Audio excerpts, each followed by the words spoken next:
Now for something totally opposite. Need a little palate cleanser. This is a comedy called It Pays to Be Ignorant. It ran from 1942 to 1951. It's a comedy spoof on quiz shows with a panel of experts, kind of like Jeopardy! In this case, the experts can't seem to answer the simplest of questions and keep going off on stupid tangents. It starred 4 performers who went by their real names: the frustrated host Tom Howard and his 3 clueless panelists, George Shelton, Lulu McConnell, and Harry McNaughton. These 4 actors ranged in age from 48 to 62 when this episode aired in September of 1944. Howard and Shelton were vaudeville performers in their past, and McNaughton and McConnell played in Broadway comedies and revues. This show was broadcast during World War II, and there are 2 guest audience members from the service who are in the show. One was a man from the Army Air Corps, the predecessor to the Air Force. The other was a woman from something called the WAVES, or Women Accepted for Volunteer Emergency Service, which was a female division of the Navy. As is custom with this show, tonight's episode is titled by the first question that is asked: why is marriage like taking a bath?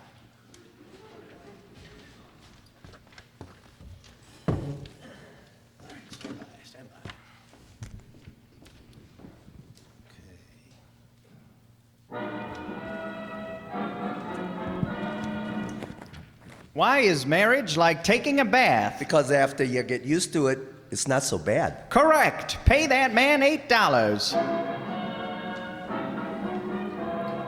What is an old maid? A yes woman who never got a chance to talk. Correct. Pay that man $9 because... It pays to be ignorant. A zany half hour with those masters of insanity, Harry McNaughton, George Shelton, and nail-up girl, Lulu McConnell, and featuring Doc Novak's orchestra. But now, here's the man who proves it pays to be ignorant, Tom Howard. Well, here we are again with that quiz program, only for people in their second childhood. We have a board of experts who think Yale College is where they make locks.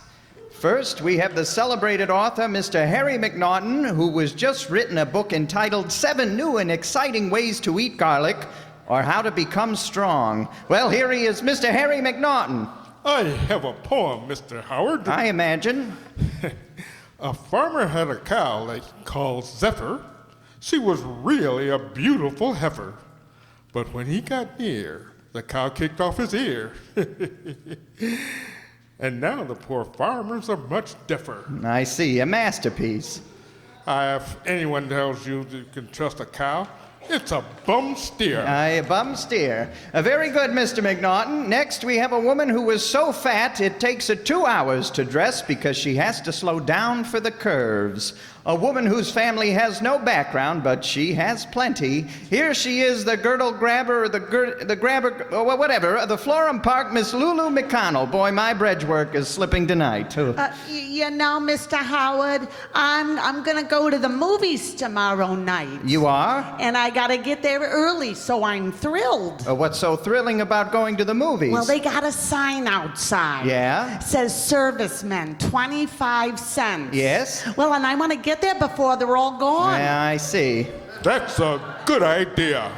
Okay, next we have a man who the day he was born, the doctor said to his father, "Congratulations, I think it's a baby."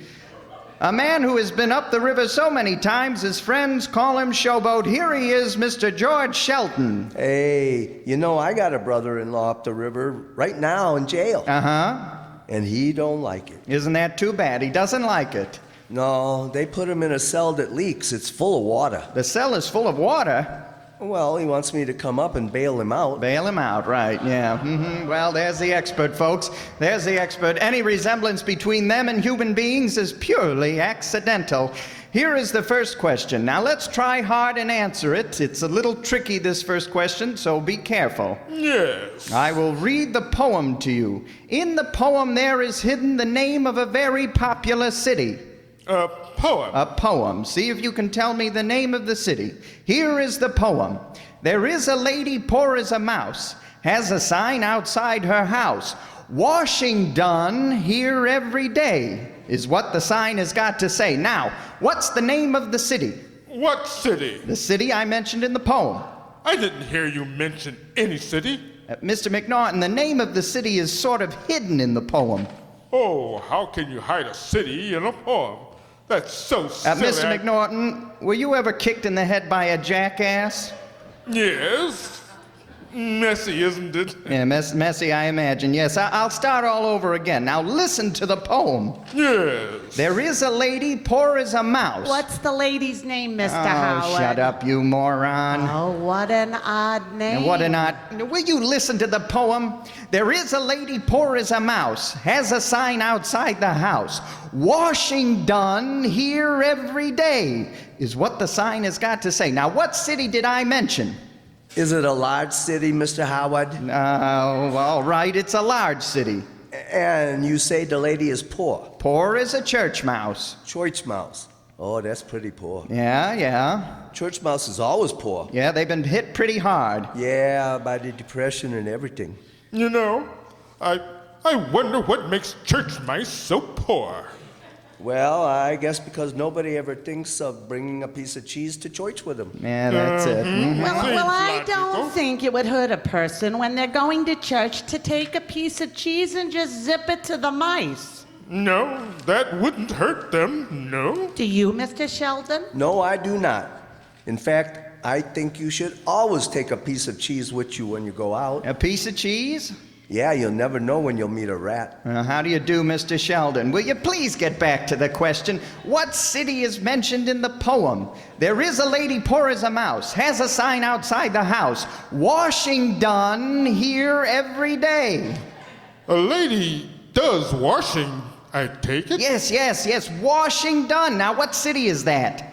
At least the lady is clean, isn't she? Oh, please. Well, that's right. No matter how poor you are, you can always be clean. Ain't this awful? That's what I always say. Must be awfully tiresome, you know, saying that all the time. Imagine always saying, no matter how poor you are, you can always be clean. No matter how poor you are, you can always be clean. No matter how poor Oh, you will are. you cut it out, please? What is this? You know, I'm getting tired already. You are? You should be. Yeah, suppose Patrick Henry stood up in Congress and said, no matter how poor you are, you can always be clean. Oh, but Patrick Henry didn't say that. How do you know he didn't say it? She was sitting in the gallery. I was not. I was at bowling that night. You were. All right, please. Now let's get on here. Look, can we please answer the question? Yes. What was the question, Mr. Howard? No matter how poor you are, you can always... Wait a minute. It's about a city. I'll try once more. Lady poor as a mouse, does washing. Washing done. Now, Mr. Sheldon, what city does that suggest to you? Now concentrate. Yeah, I'll concentrate. Now, let me see. Lady poor as a mouse. You know, I don't seem to be able to fit the mouse in there. Well, never mind the mouse. Wait, I got it. I got it. Good. St. Louis. St. Louis. Sure, St. Louis, Missouri.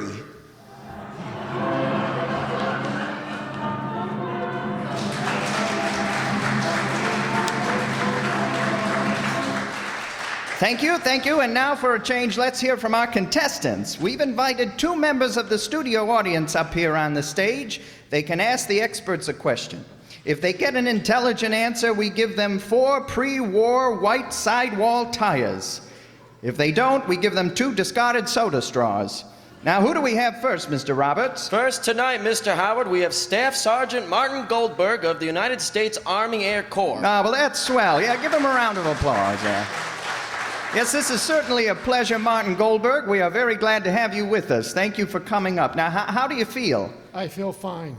Well, you certainly look like you have quite a lot of decorations there, young fella, haven't you? Yes.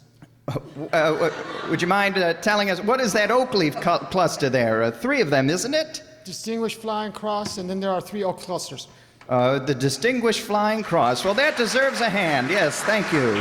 Yes, that's very, very nice. Yes, sir. Son, it looks like you've been around, and with all those decorations, remind me to show you my elk's tooth sometime.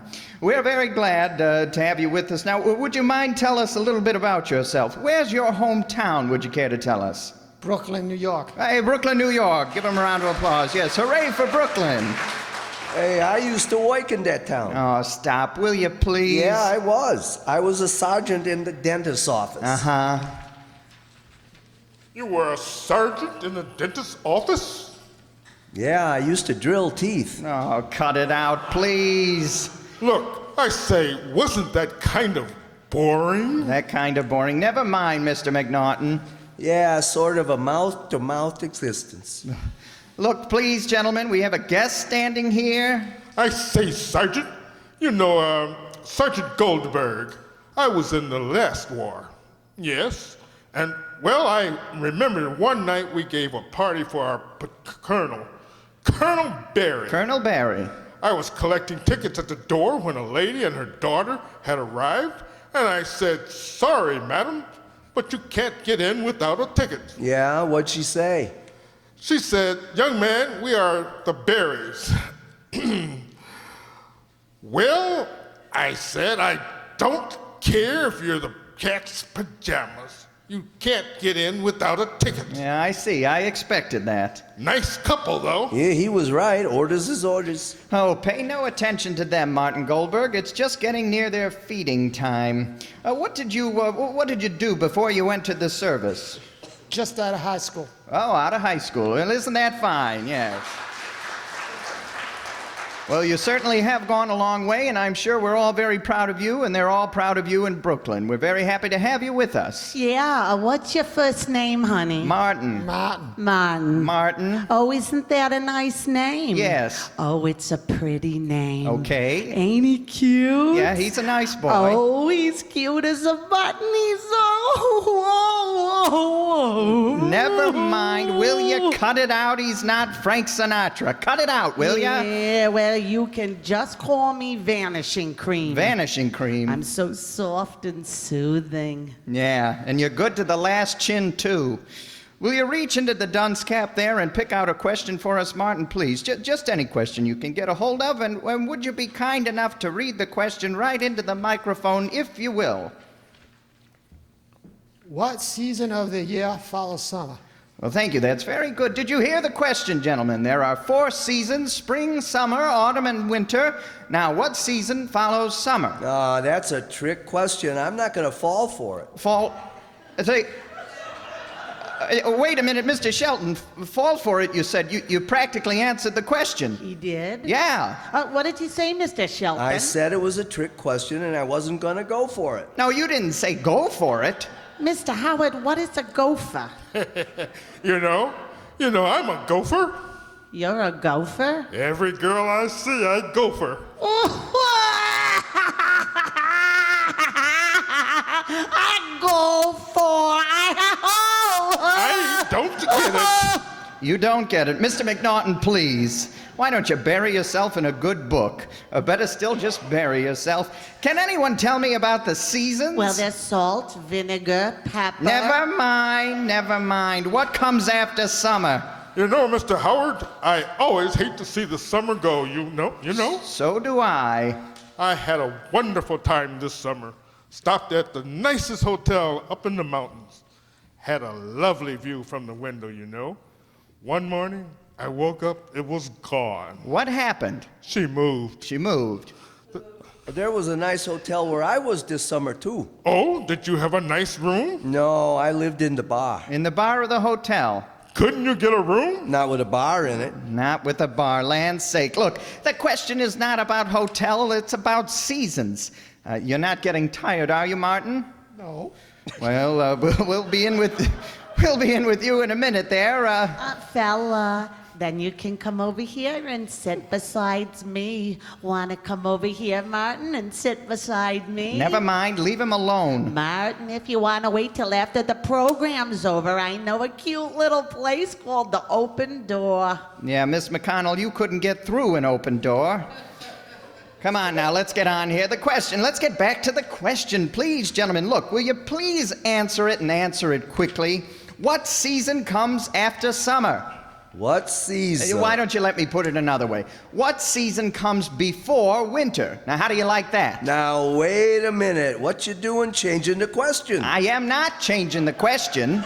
I mean, we can't answer the question, you know, if you keep changing it all the time. Look, the same answer will do for both questions. I didn't know we had two questions. There is not two questions. I just phrased the question differently. What was the first question? It was about a woman who took a mouse to church with her. It was not.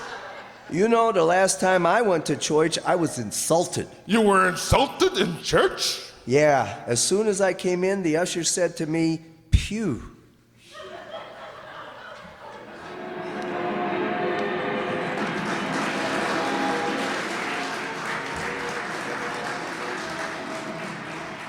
Now let's wrestle with the next question. Here it is. Now pay attention. I will sing a few bars of a song.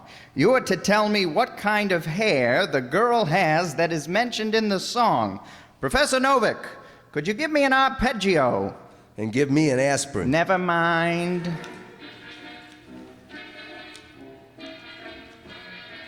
Casey would waltz with the strawberry blonde, and the band played on. You know, Mr. Howard's singing is out of this world. Yeah, I wish he was out with The it. band played But on. his brain was so loaded, But it nearly his brain exploded. was so loaded, The poor girl would it shake with nearly alarm. Exploded. The poor girl would shake with alarm. What a voice like that. He ought to go married places. The girl Yeah, I can with only think the of one place. strawberry curl. I know that place. And the band My wife gave it to me this morning. played on. Splendid. Bravo. Splendid. Very nice. Thank you, music lovers. You know, I could listen to Mr. Howard singing until the cows come home. You could listen to me sing till the cows come home. Till the cows come home. Yes, but when the cows come home, I'd rather listen to them. Okay, okay. Besides, you get milk besides. You get milk besides, yeah. That's just utter nonsense. All right, now let's get on. Mr. Howard, Yeah? so do you know all of me? Why not take all of me? Miss McConnell, I'd need a 10-ton truck to take all of you. Now look, what kind of hair did the girl have in the song? The girl that waltzed with Casey. Was that the Casey that went to bat and struck out? He must have played for the Chicago Cubs. Yeah, oh, well, wait a minute there. That's terrible. You know, you know, my father was a baseball player. Your father was a baseball player. Yes. And you were his first error. Now let's get on with it. I went to a baseball game last week for the first time. Yeah? How'd you like it? Oh, it was so just too busy. Yeah? I would get up to see where the ball went, and then some guy would holler, "Down in front, sit down in front." Well, yeah, what'd you say? I told him I didn't bend that way. You didn't bend that way. Oh, please.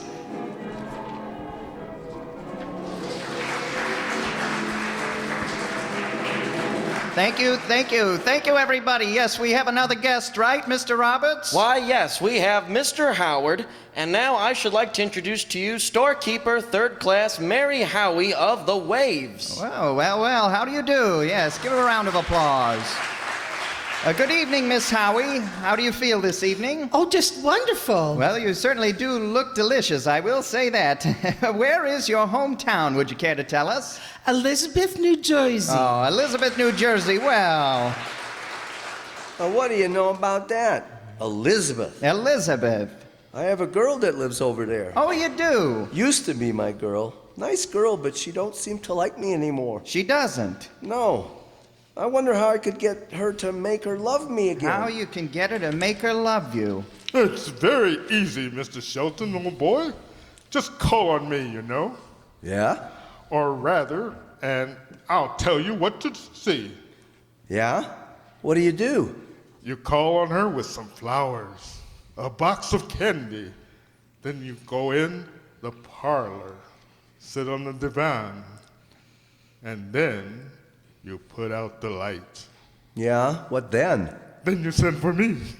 Okay, cut it out. Now let's get on here. We're very glad to have you. Pay no attention to them. Now, what did you do before you entered the service, Miss Howie? As a comptometer operator. You were a what? A comptometer operator. Well, is that so? Yes. Yes. Well, that whatever that is, that must be nice work. What is the duty of one of those operators there? A barometer? No, don't you try to say it if I can't.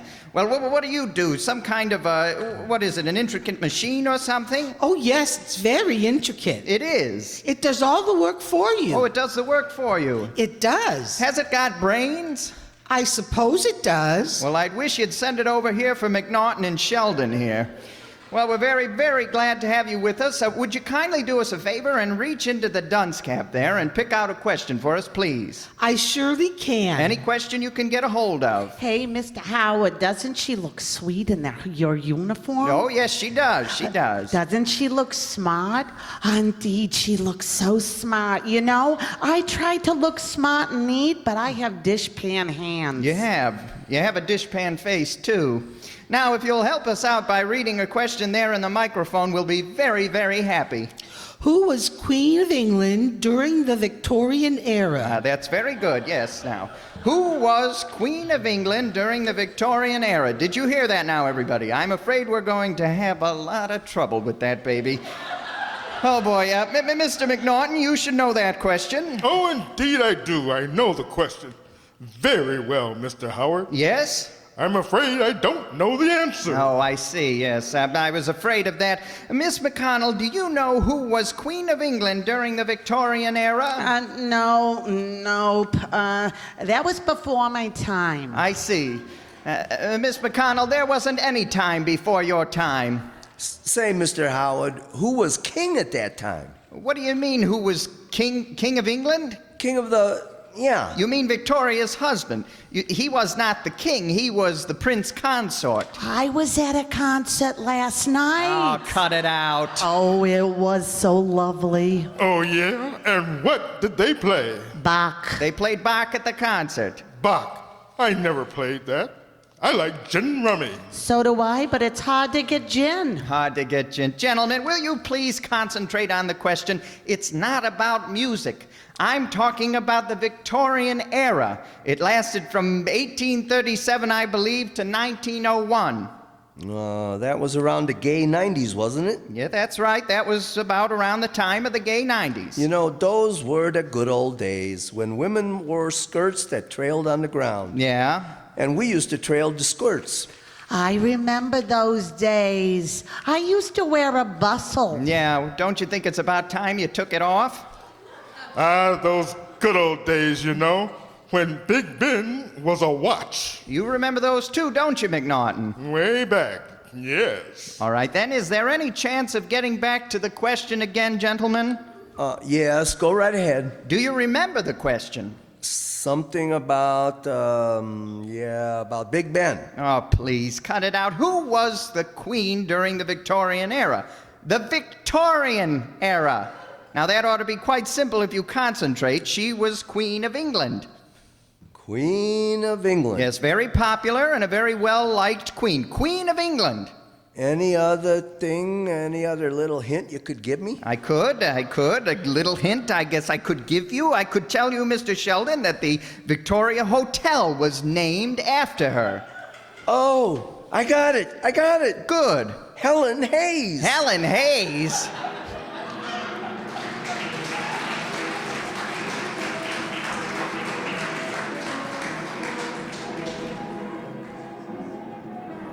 Well, I meant to thank you, Mary Howie, for being with us. It was very sweet of you to come up here, and may I wish you a lot of luck wherever you may be.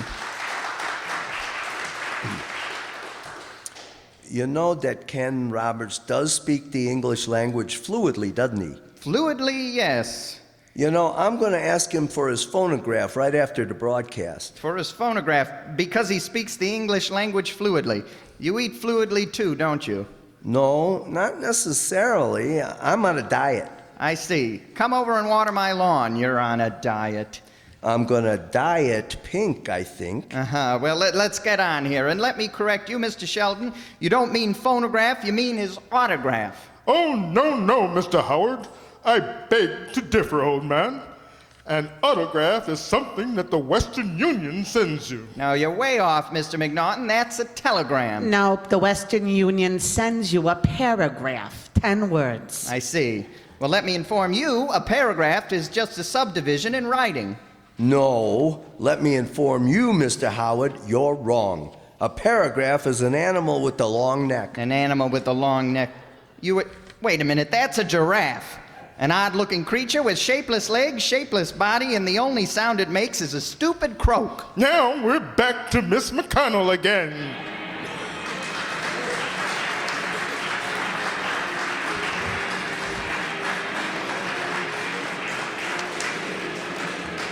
Yes, well, I see it looks like our time is up, so we'll just have to call it off until this time next week. Now, here is that fine fellow, Mr. Roberts, to inform you that... It pays to be ignorant. Be here next week when it's proven again by Tom Howard, George Shelton, Lulu McConnell, and Harry McNaughton. This is Ken Roberts speaking. This is the Armed Forces Radio Network.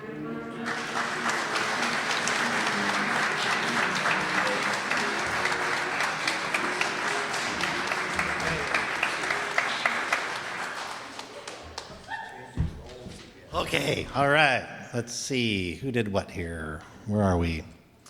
The panelists. The haughty Harry McNaughton was played by our very own Andre Dixon. Lulu McConnell was played by Allison Byhan.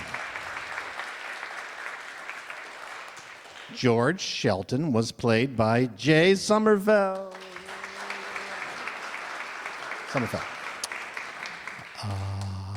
Losing my place here. Okay, Martin Goldberg was played by Tom Wilkins.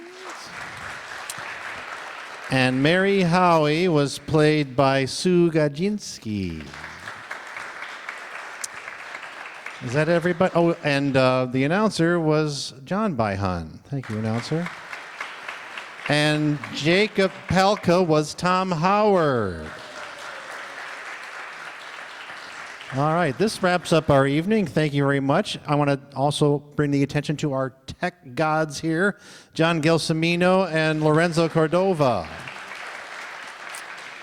And special thank you to Vera Wilt and the Riverside Township Board of Trustees who fund our fun here. Thank you. Everyone applaud. So I think, John, are you the director next? Okay. Wait, I just have one more thing to say. This month, not only was our sound guy, who spends hours putting all the sound together, he selected the scripts, he directed the rehearsals we had. Let's hear it once more for our Marty. Thank you, Eddie. So next month's director is John. Tell us what's happening next month, John. Hello, everyone. Thank you for coming out and treachering this terrible rain or whatever weather we have going on outside. Next month is going to be a good one, so mark it down your calendars. February 28th, we're doing 2 really fun shows. The first one will probably be our Tarzan, when we have Tarzan, Lord of the Jungle. The title of this production we're doing is The Man from Another World, which is a very fun one. And then another fun one, our second show will be Mr. and Mrs. Blanding. And that'll be the first anniversary of Moving In will be the title of that show. So be here next week, February 28th, same time, same place. We hope to see all your smiling faces. And then I'm going to hand it over to Marty one more time. Next month, of course. All right. Everyone have a good night. There's candy over there, and we'll see you next time around, hopefully. Good night, everybody. Bye.